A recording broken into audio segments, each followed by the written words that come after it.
டே ட்ரேடரா, swing ட்ரேடரா இது 2த்துல எது பண்ணா நீங்க சக்ஸஸ்ஃபுல் ட்ரேடராகவும் பெரிய ப்ராஃபிட்டபிள் ட்ரேடராகவும் இருக்க முடியும்னு கேட்டிங்கன்னா கண்டிப்பாக ஸ்விங் ட்ரேடர் தான்.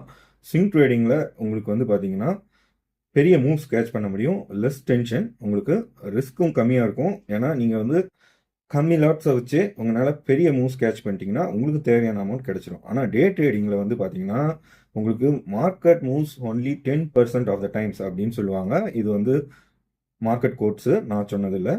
அதில் வந்து பார்த்தீங்கன்னா உங்களுக்கு வந்து மோஸ்ட்லி கன்சாலிடேஷனில் தான் இருக்கும். உங்களுக்கு டைட்டான மூவ்மெண்ட் மட்டும்தான் இருக்கும். அதனால வந்து பார்த்தீங்கன்னா உங்களால் பெரிய பணம் பண்ண முடியாது. அதுக்கு பெஸ்ட் வந்து பார்த்தீங்கன்னா ஸ்விங் ட்ரேடிங் தான். ஸ்விங் ட்ரேடிங் பண்ணுறக்குள்ள உங்களுக்கு வந்து டைமும் இருக்கும், ட்ரேட்ஸை கரெக்டாகவும் பண்ணலாம், வின் ரேட்டும் அதிகமாக இருக்கும். அதுவும் இல்லாமல் prop firm companies, funding companies கொடுத்துருக்க ஸ்டாட்ஸ் படியும் ஸ்கேல்பிங் பண்ணுறவங்க, டே ட்ரேடிங் பண்ணுறவங்க மோஸ்ட்லி தோற்று தான் போயிருக்காங்க. ஆல்மோஸ்ட் ஒரு 90% நினைக்கிறேன். நான் அது ஒரு தனியாக வேறு யூடியூப் சேனல் வீடியோவில் நான் அதை பண்ணி போட்டிருக்கேன் அந்த stats.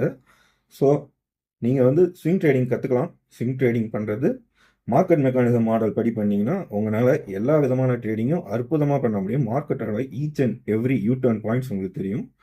High return yielding trading மெத்தட்னா அது மார்க்கெட் மெக்கானிசம் மாடல் தான்.